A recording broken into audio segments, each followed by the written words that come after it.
네, 반갑습니다. 조코피TV의 조현일입니다. 자, 오늘도 여러 NBA 소식들을 전해드리도록 하겠습니다. 자, 아직까지 계약을 맺지 못했거나 또 남아있는 FA들이 있는데요. 소소한 계약 소식들이 들려왔습니다. 이 앤서니 길이라는 무명 선수가 있습니다. 많은 분들께서는 이 선수를 좀 생소하게 느끼실 수밖에 없을 텐데 아주 좀 특이한 선수기는 해요. 그래서 워싱턴과 2년 4.78밀에 재계약을 맺게 됐는데 이 선수 같은 경우에는 1992년생입니다. 1992년생인데 지난 2020-21 시즌에 워싱턴 위저즈에서 28살에 아주 늦은 나이에 데뷔를 했고요. 그리고 지난 시즌까지 4년 동안 179경기 뛰면서 9.9분 출전, 3.6득점, 1.8리바운드를 기록을 했습니다. 파워포워드고요. 3점을 던질 수는 있지만 딱히 공격력이 인상적인 선수는 아닙니다. 그래서 이 선수에게 2년 4.78미도 좀 아쉽지 않나? 아깝지 않나? 이런 생각이 들 수 있는데 1년 차는 완전 보장이고요. 2년 차는 비보장입니다. 그래서 이 선수의 플레이를 보면 NBA에서 살아남는 게 좀 신기한데 라는 생각이 들긴 하는데 어쨌든 또 한 번 워싱턴에서 5번째 시즌을 준비할 수 있게 됐고요. 자, 그리고 제임스 존스는 인디애나와 1년 3.3밀에 재계약을 체결했습니다. 지난 시즌에 인디애나와 밀워키 간에 게임볼 강탈 사건 기억나시죠? 네, 그때 야니스가 할리버튼한테 꼬장 부리고 엄청나게 적대적인 분위기로 이 인디애나 선수들을 다그쳤었는데 제임스 존슨이 있었다면 과연 그럴 수 있었을까? 이런 생각은 듭니다. 그래서 제임스 존슨을 인디애나는 플레이어로 영입했다기보다는 약간의 보디가드, 엠포서 이런 역할을 맡기기 위해서 다시 한번 계약을 맺었습니다. 1년 3.3밀인데 75만 달러는 부분 보장이에요. 그래서 330밀 가운데 75만 달러가 부분 보장인데 인디애나 페이서처럼 좀 순한 선수들이 많고 그리고 또 젊은 선수들이 있지만 터프한 선수들이 부족한 팀에게는 제임스 존스는 여전히 훌륭한 역할을 해낼 수 있겠죠. 자, 그리고 레지 잭슨은 필라델피아와 1년 3.3밀에 계약을 맺었습니다. 얼마 전에 발표가 났었고 이제 오피셜이 뜬 거죠. 그래서 조만간 공식 기자회견을 연다고 하는데 레지 잭슨은 샬럿으로 트레이드가 됐었습니다. 네, 그리고 나서 곧바로 방출됐고 필리와 계약을 맺게 됐죠. 이 백업 포인트 가드로 쓰기에는 상당히 좋은 선수입니다. 포인트 가드라기보다는 득점형 가드라고 표현을 하는 게 맞을 것 같아요. 듀얼 가드, 콤보 가드가 더 어울리지 않을까 싶은데 레지 잭슨과 그 다음에 필라델피아가 4년 212밀 계약을 맺은 이 폴 조지가 거의 뽕할 친구예요. 거의 베프이기 때문에 폴 조지가 새로운 팀에 정착하는 데 있어서 또 다른 선수의 그런 힘을 빌릴 필요는 없는 짬밥이긴 하지만 그래도 절친한 선수와 함께 새로운 환경에서 뛰는 것 자체가 아주 큰 어드밴티지이긴 합니다. 그래서 폴 조지와 레지 잭슨 두 베프가 또 만들어낼 콤비 플레이도 기대가 됩니다. 자, 그리고 프레셔스 아치우아가 뉴욕과 1년 6밀에 재계약을 맺었습니다. 자, 과연 아치우아를 1년 6밀에 그냥 깔끔하게 쓸 것인지 아니면 트레이드 칩으로 활용을 할 것인지 여부는 좀 더 지켜봐야 될 것 같아요. 케빈 루니와의 사인 앤 트레이드 루머도 있었고 그리고 줄리어스 랜들과 묶어서도 충분히 거래가 될 수 있긴 합니다만 이 아치우아의 가장 큰 강점은 감독이 시키는 그 역할에 아주 충실하다는 겁니다. 자, 그래서 지난 시즌에 줄리어스 랜들의 몸 상태가 좋지 못했고 미첼 로빈슨이 다쳤을 때 이 프리셔스 아치우아가 랩터스에서 이적하자마자 굉장히 좋은 활약을 펼쳤어요. 그렇기 때문에 저는 아이제 하텐슈타인이 떠난 이상 이 프리셔스 아치우아는 반드시 저는 로테이션에 포함이 될 것이고 나중에 트레이드 칩으로 쓰이긴 하더라도 충분히 그 전까지도 뉴욕 닉스가 요긴하게 활용을 할 수 있는 그런 블루 칼라 워커라고 볼 수가 있죠. 그렇다고 해서 3점을 아예 못 쏘는 선수도 아니니 저는 활용도가 높지 않을까 개인적으로 예상을 합니다. 자, 그리고 디본테 그레이엄과 포틀랜드가 1년 계약을 맺게 됐습니다. 지난 두 시즌 동안 샬럿, 그 다음에 또 샌안토니오 스퍼스 등등을 거치게 됐는데 자유계약 선수로 풀리게 됐었죠. 자, 샌안토니오 스퍼스에서는 짧지만 또 빅터 웬반야마나 혹은 또 영건들에게 또 리더 역할도 했었고 이 포틀랜드에서는 역시나 스콧 앤더슨의 백업으로 뛰게 될 예정입니다. 앰퍼니 사이먼스, 쉐이든 샤프의 또 백업으로도 뛸 수가 있는데 샬럿 시절이 전성기였잖아요. 라멜로 볼이 오기 전까지는 디본테 그레이엄이 잠깐이라도 또 에이스 역할을 했었습니다. 폭발력을 지니고 있고 플레이메이커라기보다는 레지 잭슨과 마찬가지로 득점형 그런 가드라고 볼 수가 있는데 이 포틀랜드가 말콤 브록턴이 떠났기 때문에 이제 그 자리를 대신하지 않을까 생각을 합니다.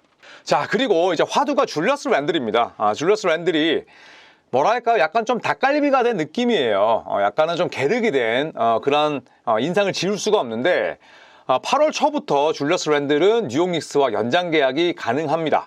그래서 다음 시즌 연봉은 30.3밀, 그 다음에 2025-26 시즌은 플레이 옵션을 가지고 있는데 32.4밀이에요. 그러니까 몸값이 사실 엄청나게 비싸진 않아.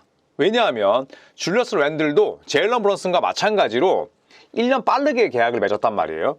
그렇기 때문에 어떻게 보면 팀 친화적인 계약을 맺었다라고 표현할 수도 있습니다. 그래서 1년을 더 기다린 이후에 계약을 맺었더라면 아마 줄리어스 랜들은 더 큰 금액으로 뉴욕 닉스와 사인을 할 수 있었겠지만 제일런 브런슨과 마찬가지로 한 박자 이르게 한 박자 빨리 뉴욕 닉스와 계약을 맺었었죠.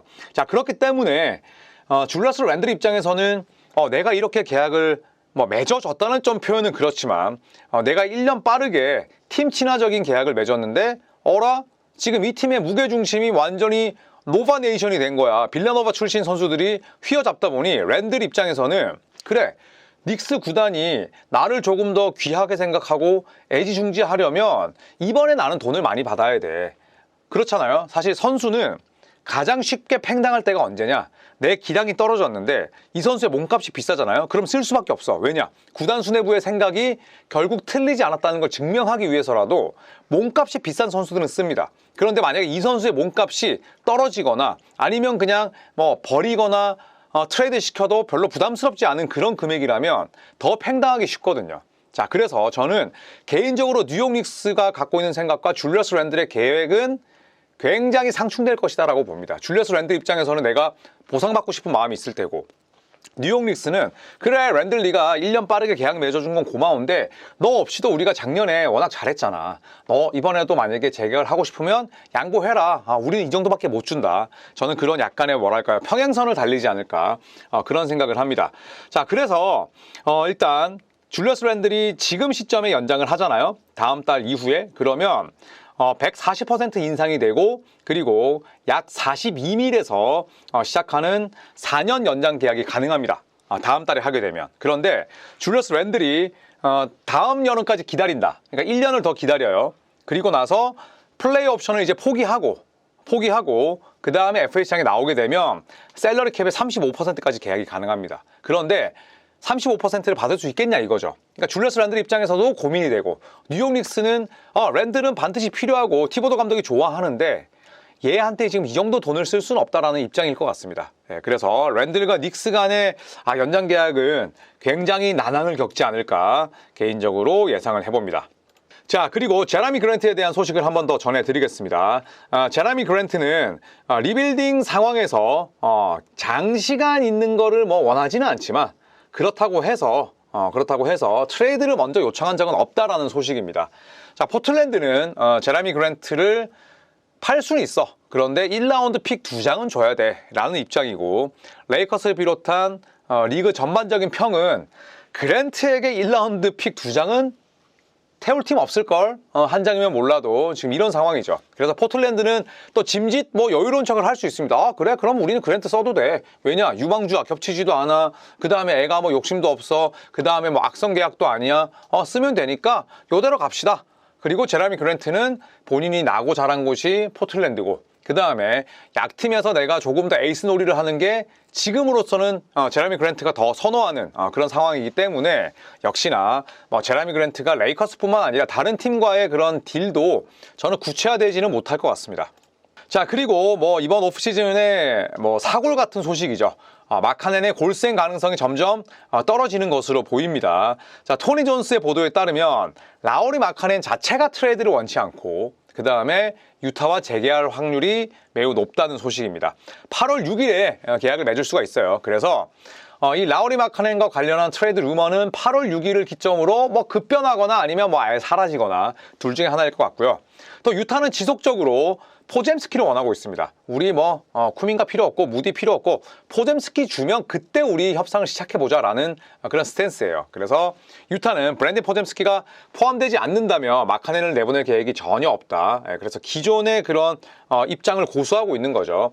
저는 브랜든 포젬스키가 카일 라우리급의 선수 바로 아래 단계까지는 갈 수 있지 않을까. 국가대표, 그 다음에 올스타, 올 NBA 팀에 저는 충분히 갈 수는 있지만 라우리를 넘어서기 쉽지 않다. 다만 카일 라우리 같은 유형의 선수, 허슬하고 수비 좋고 센스 뛰어나고 또 라커룸 리더가 될 수 있는 그런 자원이고 유타 재즈도 그런 가능성을 봤기 때문에 쿠민가보다는 포젬스키를 더 원하고 있는 거죠. 8월 6일까지는 이 소식을 또 기다릴 필요가 있을 것 같습니다.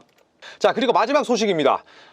카와무라 유키, 이 일본이 자랑하는 173cm의 주전 포인트 가드입니다. 그래서 리그에서 신인왕과 MVP를 동시에 받은 어마어마한 선수인데 저보다도 키가 작으니 얼마나 신장이 농구 선수로서 또 작은지 알 수가 있는데 카와무라 유키가 프랑스와 치른 2024 파리올림픽 조별예선 2차전 4쿼터 막판에 상대 프랑스의 매튜 스트라젤의 4점 플레이가 자신의 반칙이 아니었다고 항변했습니다. 그래서 4점 차로 일본이 이기고 있었고 그 다음에 프랑스가 마지막 공격이었는데 여기서 카와무라 유키가 다소 무리한 수비를 하는 것처럼 보였고 3점 파울을 범했는데 매튜 스트라젤의 3점 슛이 림을 통과했어요. 그리고 나서 추가 자유투까지 넣으면서 결국 연장을 갖고 연장에서는 일본이 지는 그런 엔딩으로 끝이 났습니다. 경기가 끝나고 나서 카와무라 유키는 내 생각에 이거 파울 아니었어. 반칙 아니었고 하지만 스트라젤은 아주 훌륭한 슈터다. 아주 어려운 터프샷이었는데 그걸 스트라젤이 집어넣더라. 이러면서 상대 선수의 칭찬까지 잊지 않았습니다. 일본 입장에서는 굉장히 아쉬운 경기였어요. 반대로 프랑스는 천신만고 끝에 일본을 이기고 8강에 진출했는데 자, 카와무라 유키가 이끄는 일본이 브라질을 꺾는다면 8강 진출의 가능성이 아직은 남아 있습니다. 자, 그래서 제가 금요일에 일본과 브라질의 조별예선 3차전 경기를 입중계를 할 예정이에요. 그래서 금요일에 많은 분들 들어오셔서 저와 함께 호흡하시죠.